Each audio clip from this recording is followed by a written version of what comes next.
इस चैप्टर में हम लोग गोल्डीलॉक प्लैनेट की डेफिनेशन देखेंगे। ब्लू प्लैनेट, अर्थ को ब्लू प्लैनेट भी बोलते हैं, तो वो क्यों बोलते हैं उसके बारे में जानेंगे। उसके बाद हमारा तीसरा एजेंडा है हमारे एटमॉस्फेयर में लाइफ सस्टेनिंग गैसेस कौन सी, उसके बारे में देखेंगे। देन फोटोसिंथेसिस और साइनोबैक्टीरिया और इनका क्या रिलेशन है उसके बारे में भी हम पढ़ेंगे। और फाइनली हम ऑक्सीजन ओजोन साइकिल और बायोजियोकेमिकल साइकिल्स के बारे में भी स्टडी करेंगे। तो स्टार्ट करते हैं। गोल्डीलॉक प्लैनेट की डेफिनेशन देखते हैं। तो गोल्डीलॉक प्लैनेट कोई भी ऐसा प्लैनेट होता है जहां पर लाइफ की संभावनाएं हो सकती हैं, जहां पर जीवन के लिए जरूरी जो भी चीजों की आवश्यकताएं हैं, चाहे वो पानी हो या गैस हो, वो सभी उपलब्ध हो। ओके, तो किसी भी स्टार सिस्टम में अगर कोई भी पोटेंशियली लाइफ सपोर्टिंग प्लैनेट मिलता है तो उसको हम गोल्डीलॉक प्लैनेट बोलते हैं। और वो जोन, वो एरिया जो कि उस गोल्डीलॉक प्लैनेट को सस्टेन करता है, वहां पर उस एरिया को हम गोल्डीलॉक जोन बोलते हैं। ओके, तो इसको हम हैबिटेबल जोन भी बोलते हैं। ठीक है ना, ये लिखा हुआ है this planet resides in the habitable zone. Okay, और ये जो हैबिटेबिलिटी डिसाइड होती है, ये डिसाइड होती है ऑप्टिमैलिटी ऑफ टेम्परेचर से। ओके, मतलब ना तो टेम्परेचर बहुत हाई है और ना ही बहुत लो है। इसकी वजह से क्या होता है कि ये एक ideal amount of insolation receive करता है। ठीक है, इंसोलेशन क्या है? Incoming solar radiation.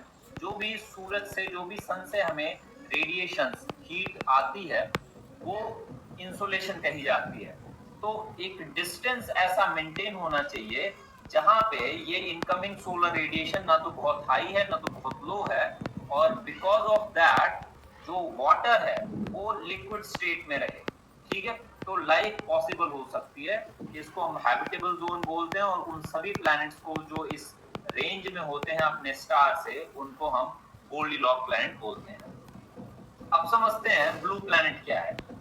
तो अभी तक की जानकारी में अर्थ ही एक ऐसा प्लैनेट है जहां पे वाटर तीनों ही स्टेट्स में मिलता है। सॉलिड, जिसको कि हम आइस बोलते हैं, लिक्विड जिसको कि हम वाटर बोलते हैं, और गैसियस जहां की हम वाटर वेपर से इसको डिनोट करते हैं।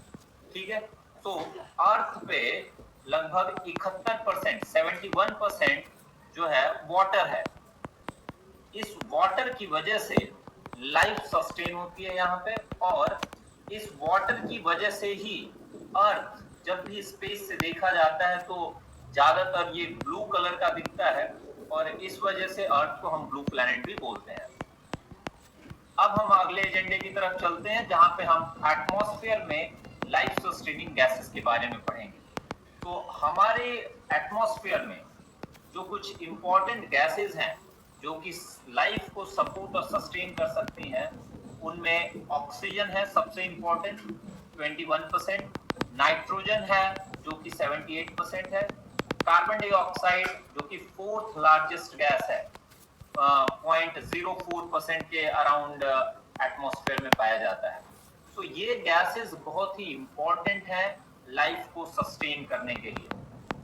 ठीक है, अब ये गैसेस आए कहां से? सबसे पहले फोटोसिंथेसिस की वजह से ऑक्सीजन जो है वो धरती पे आया। ऑक्सीजन से पहले धरती पर हमारे कार्बन डाइऑक्साइड ज्यादा था, फिर फोटोसिंथेसिस शुरू हुआ तो उससे हमारा कार्बन डाइऑक्साइड रिप्लेस होके ऑक्सीजन यहाँ पे आ गया। ठीक है, तो यहाँ पे साइनोबैक्टीरिया का क्या रोल है? तो साइनोबैक्टीरिया ही वो बैक्टीरिया है जो सबसे पहले फोटोसिंथेसिस एक्शन को परफॉर्म किया।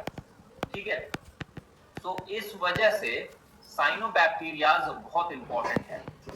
फोटोसिंथेसिस में क्या होता है कि कार्बन डाइऑक्साइड और वाटर कंबाइन होकर ग्लूकोज या फूड बनाते हैं प्लांट्स, और इस प्रोसेस में ऑक्सीजन रिलीज होती है, और यही ऑक्सीजन फिर एटमॉस्फेयर में रिलीज होती है जिसको कि हम लोग यूज करते हैं।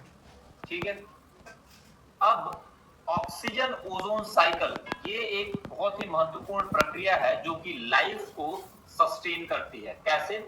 ऑक्सीजन ओजोन साइकिल जो है वो कंटिन्यूअस प्रोसेस है जहां पे ऑक्सीजन ओजोन एक ओजोन लेयर होती है हमारे स्ट्रेटोस्फेयर में, जहां पे कंटिन्यूअसली यूवी रेज को एब्जॉर्ब करके ओजोन लेयर का डिसोसिएशन होता है और वो ऑक्सीजन में टूटती है और फिर ऑक्सीजन कंबाइन होकर फिर से ओजोन बनाती है। और इस प्रोसेस में अर्थ का ओजोन लेयर कंटिन्यूअसली रिप्लेनिश होता है और यूवी रेज वो अर्थ पर पहुंचने से बच जाती है।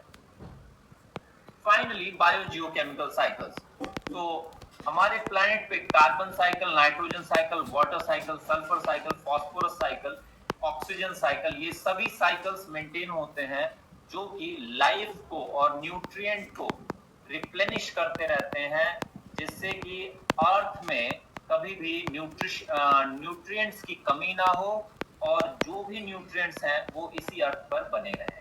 और इस प्रकार से ये लाइफ को सस्टेन करते हैं और लाइफ को हमेशा फ्लरिश करते हैं।